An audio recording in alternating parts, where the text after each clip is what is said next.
इसमें हम इसको संतुलित कर लेंगे। संतुलित करने के लिए इनके गुणांक को चेंज कर सकते हैं, गुणांक को बदल के हमने संतुलित कर लेंगे। अब तुम सब काफी जो बच्चे होंगे वो ये जानना चाहेंगे, अब जो ऑनलाइन थे वो तो समझ गए थे, अब जैसे हमारे पास कुछ बच्चे ऑफलाइन भी हैं, तो ऑफलाइन में शायद तुम्हारे मन में ये क्वेश्चन होगा कि ये संतुलित संतुलित का मतलब क्या है, मन में होगा क्वेश्चन। अगर पता है तो अच्छी बात है, नहीं पता तो कोई दिक्कत नहीं, आप शर्माने की जरूरत नहीं है। बिल्कुल सही सर, दोनों साइड पर परमाणु बराबर होने चाहिए, वो हमारी संतुलित रासायनिक अभिक्रिया आ जाती है। ठीक है, जब भी हम किसी चीज को संतुलित रासायनिक अभिक्रिया बोलते हैं उससे हम क्या क्या बातें जान सकते हैं, ठीक है, वो चीज भी हम सीख लेते हैं। पंकज, ऑफलाइन में भी मेरे पास करीब 3 बच्चे हैं, ठीक है, इंक्लूडिंग मी।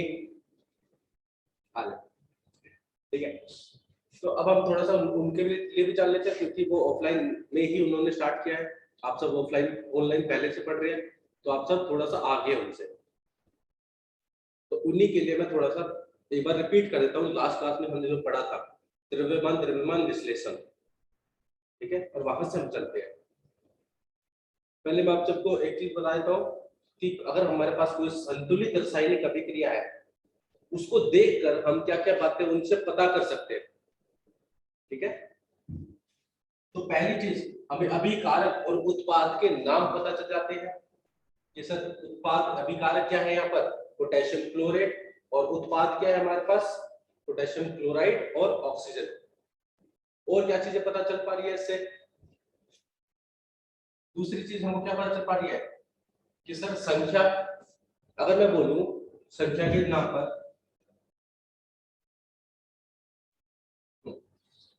अगर आपसे संख्या पूछी जाए तो कितने उत्पाद अभिक्रिया के लिए जा रहे हैं यहाँ पर, सर इसके आगे कितना नंबर, गुणांक कितना है, तो मैं बोलूंगा कि 2 अभिकारक जा रहे हैं, यानी 2 रिएक्टेंट रिएक्शन के अंदर जा रहे हैं, तो ये 2 क्या है, 2 अणु, 2 अणु टूटकर यानी वियोजन होकर क्या बनाते हैं सर, 2 अणु बनाते हैं पोटेशियम क्लोराइड के, और 3 अणु बनाते हैं ऑक्सीजन के, ठीक है। फिर इसके बाद जब हम संख्या जान जाएंगे तो द्रव्यमान भी हम निकाल सकते हैं। क्या चीज निकाल सकते हैं, द्रव्यमान, यानी मास भी पता कर सकते हैं।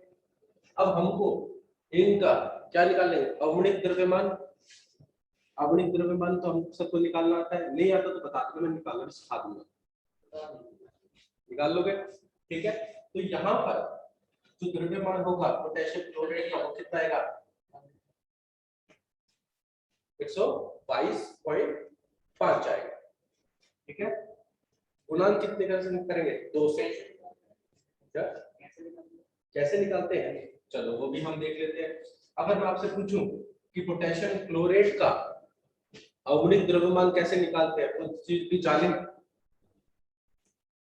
जब आपसे बात करते हैं मेरे को इसका क्या निकालना है, अवमणिक द्रव्यमान, तो पहली चीज याद रखना, यहाँ पर परमाणु द्रव्यमान पता होना चाहिए हमको। सिर्फ पोटेशियम है, पोटेशियम का परमाणु संख्या कितनी होती है, 19 होती है, तो उसका दुगना, अप्रोक्सीमेटली दुगना दुगना क्या होता है, उसका द्रव्यमान होता है। तो यहाँ पर इसका कितना हो जाएगा, 39 प्लस क्लोरीन, क्लोरीन का द्रव्यमान यानी परमाणु द्रव्यमान,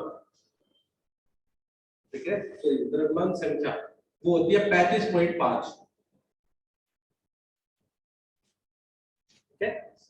इसका परमाणु द्रव्यमान कितना हो जाएगा, 35.5, और ऑक्सीजन का 16 होता है, एक ऑक्सीजन का 16 है, तो 3 ऑक्सीजन का कितना होगा,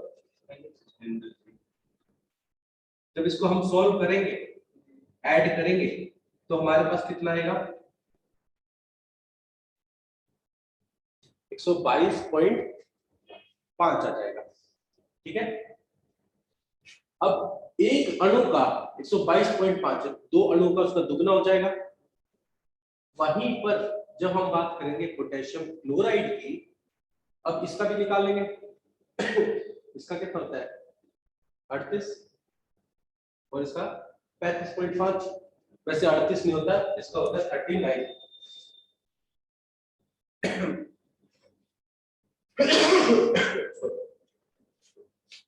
तो इसका कितना आ जाएगा, जब इसको सॉल्व करेंगे तो हमारे पास आ जाएगा इसका 74.5। ठीक है, वहीं पर हम ऑक्सीजन का निकाल लेंगे।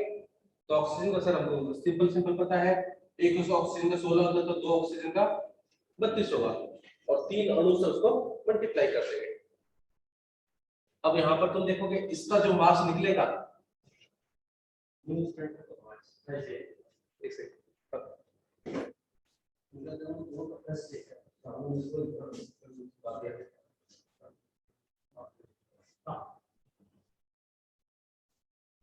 हेलो,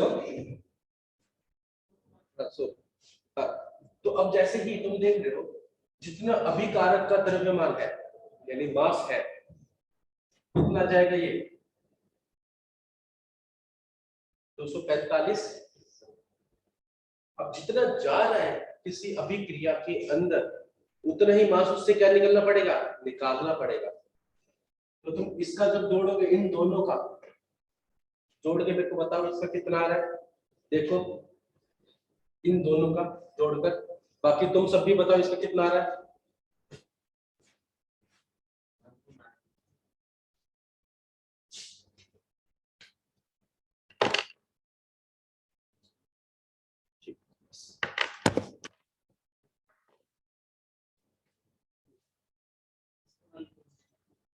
कितना आ रहा है 245 ही आ रहा है इसका भी, यानी दोनों को जोड़ दोगे तो कितना आएगा 245 ही आएगा। बिल्कुल सही मुस्कान। ठीक है, अब 245 का मतलब क्या है कि जितना द्रव्यमान किसी अभिक्रिया के अंदर जा रहा है, यानी जितना द्रव्यमान किसी अभिक्रिया केमिकल रिएक्शन में जाएगा, उतना ही द्रव्यमान उससे निकाला जाएगा। इसका मतलब क्या है कि अगर हम दुकान पे जाते हैं और उसको हम 100 रुपए दे रहे हैं तो उससे कितने रुपए का सामान लेंगे 100 रुपए का। ऐसा तो है नहीं कि तुम 100 रुपए दे रहे हो और तुमको 80 रुपए का सामान देके चलो तुम, ऐसा होता है? सेम इसके अंदर होता है, जितना द्रव्यमान किसी केमिकल रिएक्शन के अंदर जाएगा उतना ही द्रव्यमान उससे निकाला जाएगा। कभी भी ये नहीं होगा, अगर आपसे पूछा जाए किसी रासायनिक अभिक्रिया को संतुलित क्यों करते हैं, क्योंकि जितना रिएक्शन आप जा रहा है, द्रव्यमान जा रहा है, उतना ही द्रव्यमान निकलना चाहिए। अगर नहीं निकल रहा, अगर मैं इसको क्या करूँ, काम करूँ, इनके गुणांक को हटा के देखोगे तो जितना अभिकारक का द्रव्यमान है वो बराबर नहीं होगा किसके, उत्पाद के द्रव्यमान के। हाँ, तो इसे क्या बोलते हैं, ये कौन सा प्रिंसिपल है, सिद्धांत है, लॉ ऑफ कंजर्वेशन ऑफ मास।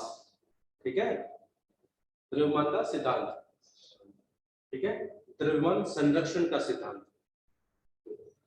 तो जितना मास जाएगा, इसका मतलब क्या है, उसमें क्या बोलते हैं, law of conservation of mass में, mass can neither be created nor be destroyed. Mass को, द्रव्यमान को ना तो बनाया जा सकता है ना ही मिटाया जा सकता है।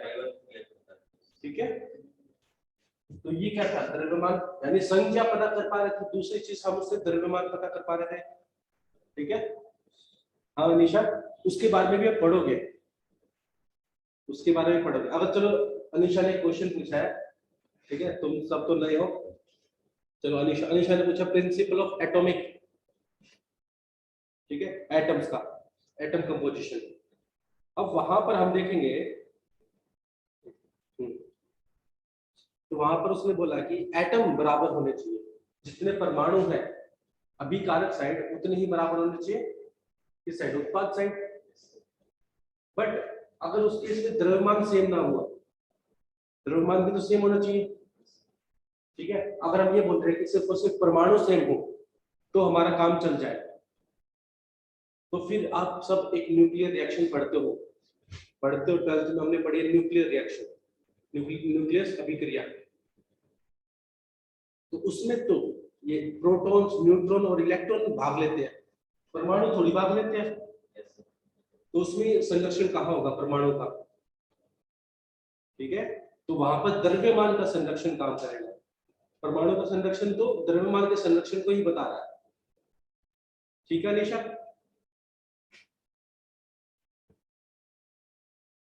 समझ आया निशा, ठीक है। एक चीज और देखोगे तो यानी द्रव्यमान हमको पता चल गया। जब हमको द्रव्यमान पता चल जाएगा, उससे हम तीसरी चीज और पता कर सकते हैं। अगर हमारे पास कोई पदार्थ गैस अवस्था में है, ठीक है, यहाँ पर आप देख रहे हो ऑक्सीजन किस अवस्था में मिल रहा है, गैस अवस्था में निकलेगा, ठीक है। तो उसका आयतन भी हम ज्ञात कर सकते हैं। क्या ज्ञात कर सकते हैं, आयतन, ठीक है। जब हम आयतन की बात कर रहे हैं तो वो किसका निकलेगा, जो गैस अवस्था में है, यानी ऑक्सीजन का। और ऑक्सीजन के यहां पर जितना होगा 3 इंटू 24.4 22.4 लीटर, यानी क्या हो रहा है सर, 245 ग्राम। अगर मैं पोटेशियम क्लोराइड को जला रहा हूं तो उसमें से सिर्फ और सिर्फ ये कितना हो जाएगा, 144 149 ग्राम तो पोटेशियम क्लोराइड बनेगा। और इतना लीटर हमारी ऑक्सीजन गैस मिलेगी। क्या मिल जाएगी, इतना लीटर ऑक्सीजन गैस मिल जाएगी, ठीक है। अब यहाँ पर ये लीटर निकाला कैसे, सॉरी लीटर निकाला कैसे, ये लीटर निकाला कैसे, चलो मैं वो भी बताता हूँ। लीटर से पहले आपको समझना पड़ेगा मोल के बारे में, ठीक है। तो तीसरी चीज एक बार मोल और पता कर लेते हैं, फिर हम आपको लीटर के बारे में बता देते हैं, ठीक है। तो जब हम बात करते हैं किसकी, मोल की, तो मोल भी हम किसी संतुलित रासायनिक अभिक्रिया से बता सकते हैं, ठीक है। तो मैं ये बोल सकता हूँ मोल क्या है, यहाँ पर कितना मोल बनेगा सर, इसका 2 मोल टूटकर 2 mole potassium chloride plus 3 mole oxygen के बनाएगा।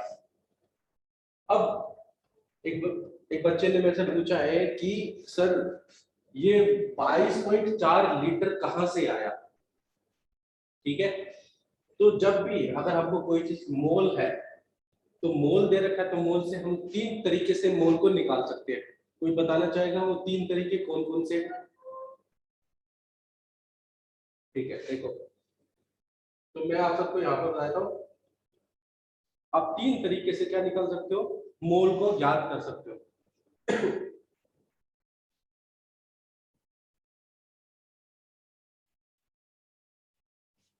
पहली तरीका कि जब हमको संख्या दे रखी हो, किसकी, परमाणु की या फिर अणु की या किसी भी कण की, अगर संख्या दे रखी है तो संख्या के आधार पर मैं मोल निकाल सकता हूँ। सर कैसे निकाल सकता हूँ, अगर बाई चांस देखो संख्या दे रखी है तो मैं उसको क्या कर दूंगा, भाग दे दूंगा, डिवाइड कर दूंगा। तो जैसे ही अपन उसको डिवाइड करता हूँ किससे, एवोगैड्रो नंबर से। तो आप सब पूछेंगे एवोगैड्रो संख्या कितनी होती है, एवोगैड्रो संख्या होती है हमारे पास 6.022 into 10 की पावर 23। इतनी संख्या को हम एवोगैड्रो संख्या कहते हैं। जब उस संख्या को एवोगैड्रो संख्या से भाग देंगे तो जो चीज हमको मिलेगी वो क्या है, मोल है। दूसरा, अगर हम मोल से संख्या पता करनी है तो मैं क्या करूंगा, एवोगैड्रो नंबर से उसको क्या कर दूंगा, मल्टीप्लाई कर दूंगा, ठीक है। तो यानी संख्या से मोल ज्ञात कर सकते हैं। फिर दूसरा, द्रव्यमान, अगर किसी का द्रव्यमान मुझे दे रखा है तो उसके द्रव्यमान से मोल को ज्ञात करने का तरीका, अगर मेरे को द्रव्यमान दे रखा है तो द्रव्यमान को मोल में ज्ञात करने के लिए मुझे उसके परमाणु द्रव्यमान या फिर आणविक द्रव्यमान से उसको क्या करना पड़ेगा, भाग करना पड़ेगा। ठीक है, तो यहां पर ये क्या गया,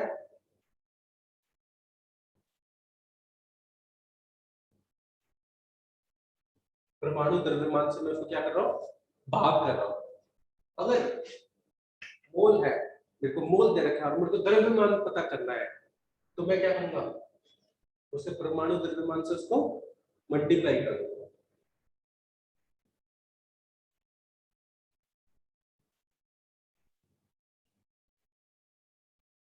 ठीक है, किसने मैसेज किया है,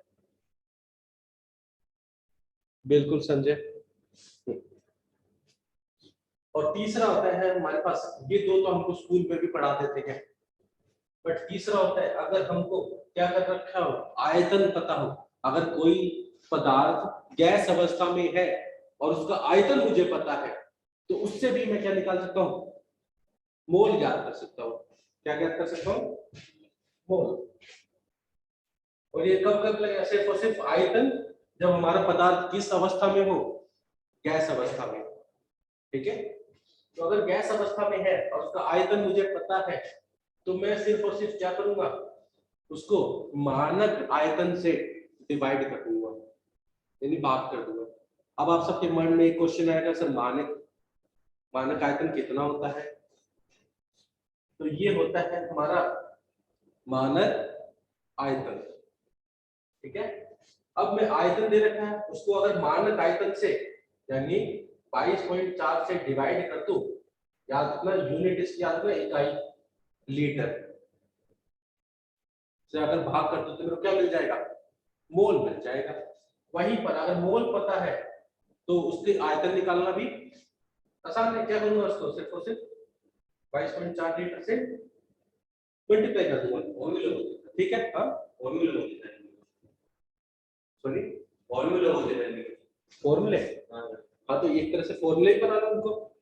अब मैं फॉर्मूले भी लिखवाई देता हूँ चलो इनके, बट अब तुम, ठीक है, ये चार्ट हमेशा याद रखोगे तो जल्दी से हो जाएगा।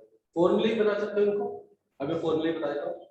अब जैसे तुम यहाँ पे देखोगे मेरे को 3 मोल दे रखा है, और मुझे पता है कि ऑक्सीजन गैस अवस्था में है, तो 3 को कितने से मल्टीप्लाई करूंगा, 22.4 लीटर से, तो उसका आयतन आ जाएगा, यानी ऑक्सीजन का आयतन मुझे ज्ञात हो गया।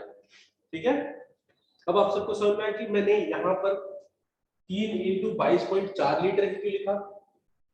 ठीक है, जब और ऊपर से ध्यान रखना मानक ताप और दाब, मानक ताप और दाब पर ये होगा मानक क्या, आयतन। ठीक है, ये हमारी स्टैंडर्ड वॉल्यूम होगी इस पर, एसटीपी पर, स्टैंडर्ड टेम्परेचर एंड प्रेशर, मानक ताप और दाब पर। ठीक है, अब कई सारे बच्चे क्या करेंगे, अगर चार्ट से हो जा रहा है, इससे हो जाएगा तो बहुत अच्छी बात है। अब कई सारे क्या करेंगे, सर हमको थोड़ा सा ज्यादा मेहनत करनी है। संजय बोर्ड ब्लर हो रहा है, एक सेकंड संजय, अभी क्लियर हो जाएगा। मुस्कान, अभी क्लियर हो जाएगा, नेट थोड़ा सा फ्लक्चुएट करके हो रहा है। ठीक है, तो ये सारी सारी अब आप यहाँ पर देख पा रहे हैं संख्या, द्रव्यमान, आयतन, मोल, चारों उस चार्ट के अंदर है कि नहीं है, बिल्कुल है, बताओ। हाँ सर बिल्कुल है। तो यानी किसी भी अगर मैं रासायनिक अभिक्रिया बैलेंस केमिकल रिएक्शन को लूंगा तो मेरे को ये सारी बातें पता चल जाएंगी उससे। बोर्ड क्लियर हो गया सभी के लिए? ठीक है, अब इसी के बेस पर हमने पहली चीज क्या की थी, द्रव्यमान द्रव्यमान संरक्षण विश्लेषण किया था। ठीक है,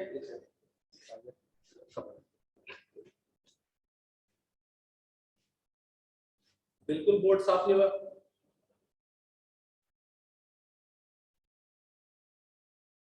मुस्कान, संजय, पंकज, सर एक सेकंड क्या बात हो गई। क्लियर है सर? क्लियर है, ठीक है प्रोग्रेस, अच्छी बात। अब आप सब समझ पा रहे हैं कि सिर्फ और सिर्फ एक संतुलित रासायनिक अभिक्रिया से हम क्या क्या बातें जान सकते हैं। अब इससे हम काफी चीजें ज्ञात कर सकते हैं। सर क्या ज्ञात कर सकते हैं? अगर मैं इसके ऊपर मिटा दूं नीचे वाले को, मिटा दूं, लिखना चाहते हो? चलो लिख लो बेटा, फोटो लिखो।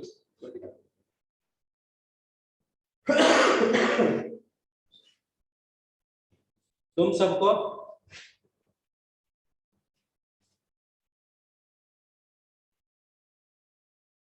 ठीक है,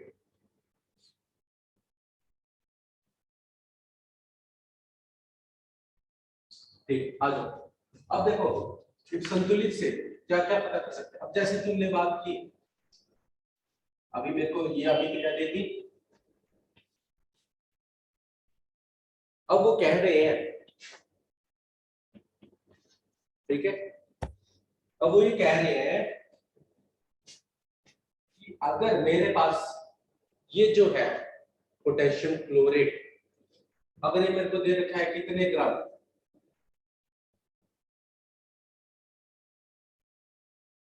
ये मेरे को दे रखा है इसका द्रव्यमान 490, और मेरे से पूछा जा रहा है कि अभिक्रिया होने के बाद इसका ज्ञात करो, द्रव्यमान ज्ञात करो, इसका पोटेशियम क्लोराइड का द्रव्यमान बताओ। ठीक है, अब मुझे तो नहीं पता, मेरे को तो सिर्फ और सिर्फ इसका पता है, ये इसका द्रव्यमान दे रखा है, और मैं आपसे पूछूं कि पोटेशियम क्लोराइड का द्रव्यमान कितना होगा, वो ज्ञात करना है। बट अभी अभी तो हमने पढ़ा, क्या पढ़ा कि सर ये रिएक्शन क्या है, संतुलित है। संतुलित में क्या होगा कि इसका जो मास होगा कितना, 245 आ रहा था, 245, ये कहां से आया था, ये तो आप सबको समझ में गया। 245 क्या है इसका परमाणु द्रव्यमान, ठीक है, उसको 2 से मल्टीप्लाई कर दिया, वो आ गया हमारा क्या, चलो इसको पूरा कर लेता हूं, 2 इंटू 122.5 ग्राम पोटेशियम क्लोराइड का वियोजन होने पर हमको कितना मिल रहा था, 2 into 74.5 gram of potassium chloride मिल रहा था। हाँ सर इतना मिल रहा था, ठीक है। अब मेरे को दे कितना रखा है, 490,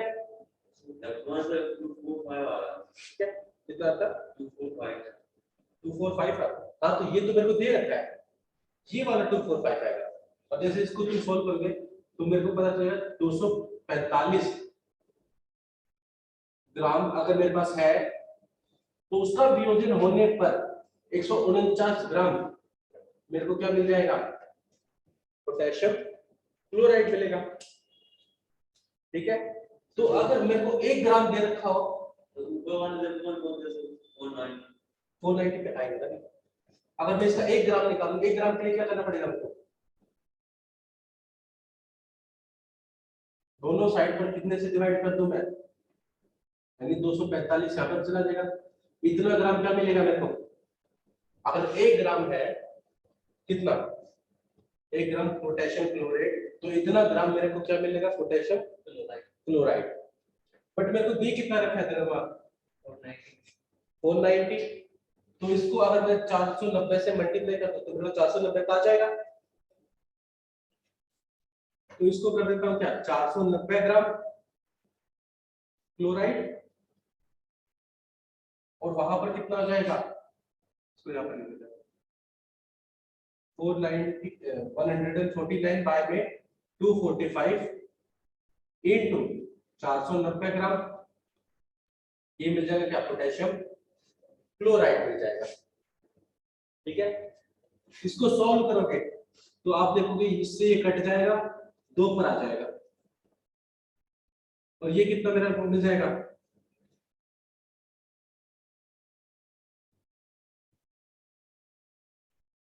यानी मेरे को क्या पता चल रहा है कि अगर मैं 490 ग्राम लूंगा तो कितना ग्राम मेरे को क्या मिलेगा, 298 ग्राम मेरे को पोटेशियम क्लोराइड मिलेगा। ठीक है, क्या तो समझ रहे हैं दोनों को? क्लियर तुम सबको? ठीक है, अब ये नंबर तो कुछ भी हो सकता है, बट ये तो संख्या स्टार्टिंग से ही बराबर रहेगी। क्या रहेगी? बराबर रहेगी। ठीक है, अब जब वो ऑक्सीजन इसका पोटेशियम क्लोराइड का पूछे या ऑक्सीजन का पूछे, ऑक्सीजन का भी द्रव्यमान निकाल देंगे। अगर ऑक्सीजन का पूछेगा तो ऑक्सीजन का निकाल देंगे, जिसका भी पूछे।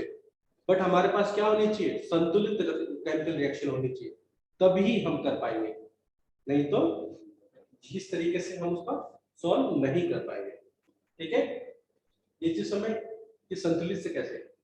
अब यहाँ पे द्रव्यमान ना देखिए, और कुछ भी दे सकता है। और कुछ कैसे? जैसे संख्या दे दे और द्रव्यमान पूछ ले। देखो बात कैसे घुमा रहे हैं वो, बात तो एक ही चीज है। द्रव्यमान दे रखा था तो द्रव्यमान पूछ रहे थे। अगर संख्या दे दे, संख्या से द्रव्यमान ज्ञात करो, तो देखो क्वेश्चन को मैं थोड़ा सा मॉडिफाई कर देता हूँ और आप सब समझना कि संख्या से द्रव्यमान पे कैसे जाया जाएगा। ठीक है, ये चीज समझ में सभी को? बताओ। तो देखो अब मैं थोड़ा सा इसको मॉडिफाई कर देता हूँ, किसी को नोट करना है ये चीज? नोट करना।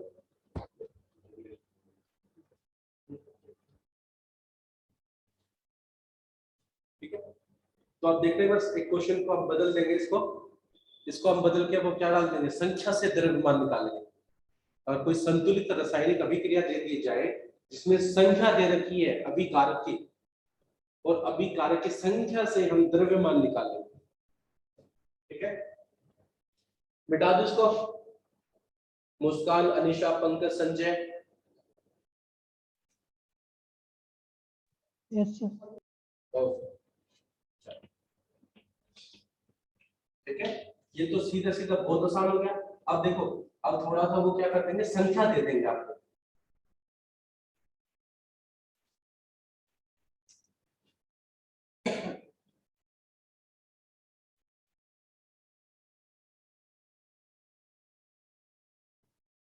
ठीक है, वो बोल रहे हैं मेरे पास इसके इतने अणु हैं, 18.069 इंटू 10⁻23 अणु, और मुझे पूछा जा रहा है कि मैं इसका द्रव्यमान ज्ञात करूं।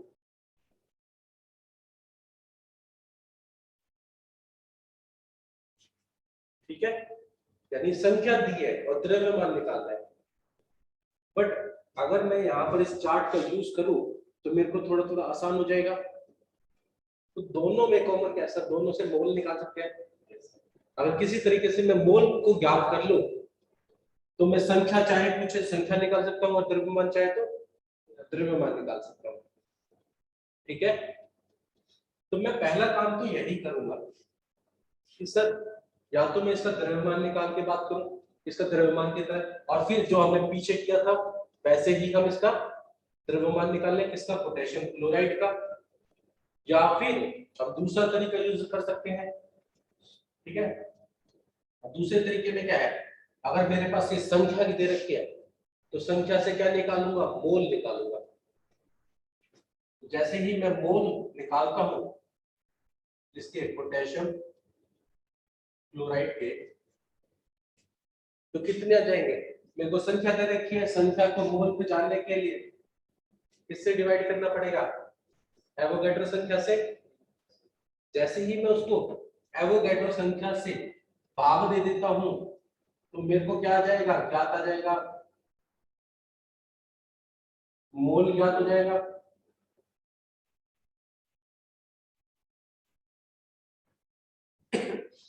जो कि इस केस में यहां पर कितना आ जाएगा? 3 मोल। कितना मोल कह रहा है?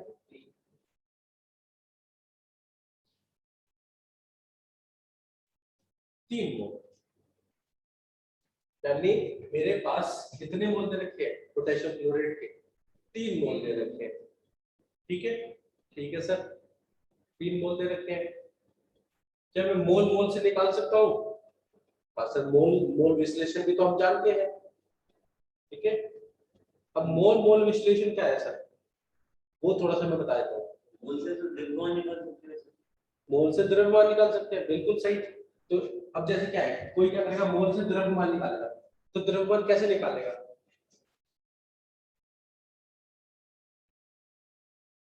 कितना जाएगा सर द्रव्यमान, सर 3 मोल दे रखी है, और इसका परमाणु द्रव्यमान तो आपको पता ही है, आणविक द्रव्यमान कितना है, 122.5 ग्राम। अगर मैं इसको इससे मल्टीप्लाई कर दूं तो इसका द्रव्यमान आ जाएगा, ठीक है, जो कि कितना आएगा,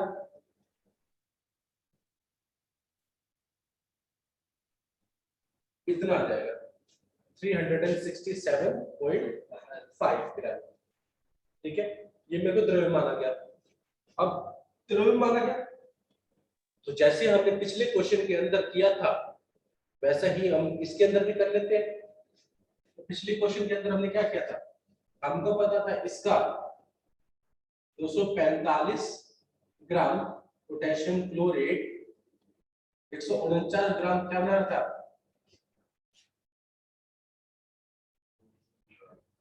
पोटेशियम क्लोराइड बना रहा था, ठीक है। तो 1 ग्राम से कितना बनता,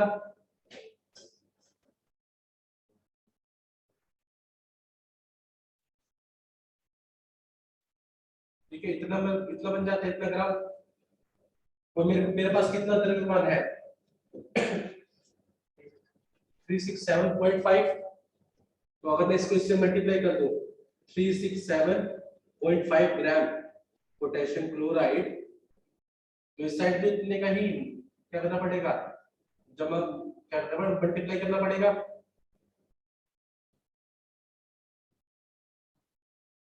ऑफ क्लोराइड, ये आ जाएगा।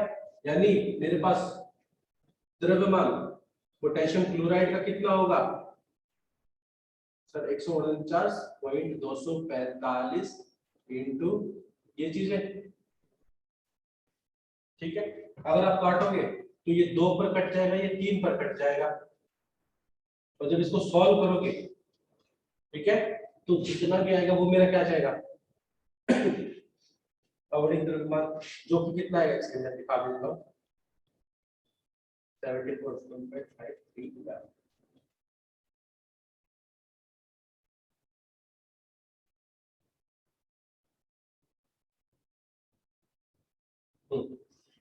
तो कितना जाएगा मेरा 223.5 ग्राम।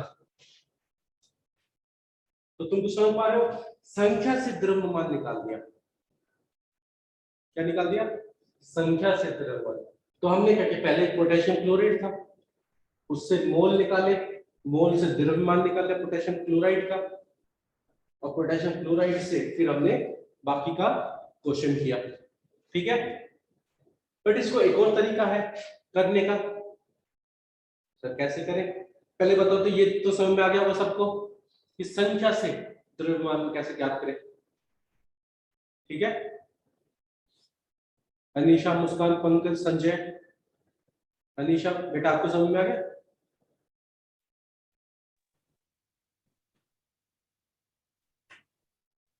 अनीशा, ओके बेटा, ठीक है मुस्कान, ठीक है संजय, आ जाओ। तो आप एक और चीज जानेंगे, सर अब हमको संख्या दे दी, ठीक है, मान लेते संख्या दे दी, अगर मेरे को डायरेक्ट संख्या ही पूछ लेता तब क्या करता मैं, द्रव्यमान ना पूछ के संख्या पूछे, संख्या भी तो पूछ सकता है, ऐसा तो है नहीं कि संख्या नहीं पूछ सकता, तो संख्या भी पूछ सकता है, तो संख्या कैसे ज्ञात करें, तो इसको सर मोल में कन्वर्ट करके सर उसकी संख्या निकाल ली। बिल्कुल, मोल में कन्वर्ट करके संख्या निकालनी है सर, डायरेक्टली काहे, इतना हम मोल में कन्वर्ट करेंगे, फिर मोल में कन्वर्ट करेंगे, फिर मोल से वापस संख्या कन्वर्ट करेंगे, हमको डायरेक्ट संतुलित दिख रहा है। तो अगर ये 2 अणु है तो कितने अणु बन रहे हैं उसके, 2 ही अणु बन रहे हैं, इसकी संख्या अगर इतनी है तो इसकी संख्या भी तो उतनी ही होगी, ऐसा तो है नहीं कि उससे ज्यादा होगी, संतुलित है ना, समझ आ रहा है। अगर आप मोल निकाल के दोबारा से संख्या निकालोगे तब भी आपका आंसर वही आएगा,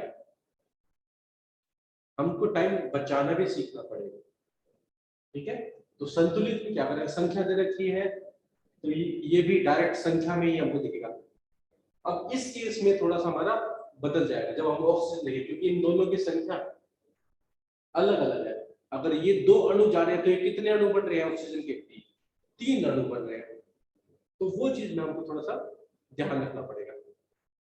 ठीक है, चलो देखें। इसको मिटा दूं नीचे वाले को। अभी तक हमने क्या देखा, हमने देखा द्रव्यमान से द्रव्यमान निकाल सकते हैं, संख्या से द्रव्यमान निकाल सकते हैं, और संख्या से संख्या भी निकाल सकते हैं, और संख्या से आयतन भी निकालना सीखेंगे। ठीक है, ज्यादा समय। अब इस चीज को टाइम बचाने के लिए, ये चीजें टाइम बचाने के लिए हम एक चीज कर सकते हैं, उसे बोलते हैं मास मास विश्लेषण, यानी द्रव्यमान द्रव्यमान विश्लेषण, जो हमने आखिरी क्लास के अंदर डिस्कस करा था।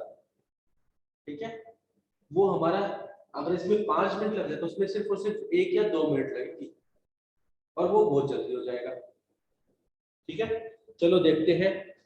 उसके अंदर भी कर तो हम यही रहे हैं, ठीक है, अलग कुछ नहीं कर रहे, करना तो वही चीज है, बट इसके अंदर जो छोटी चीज है इसको शॉर्ट में बनाया जा रहा है।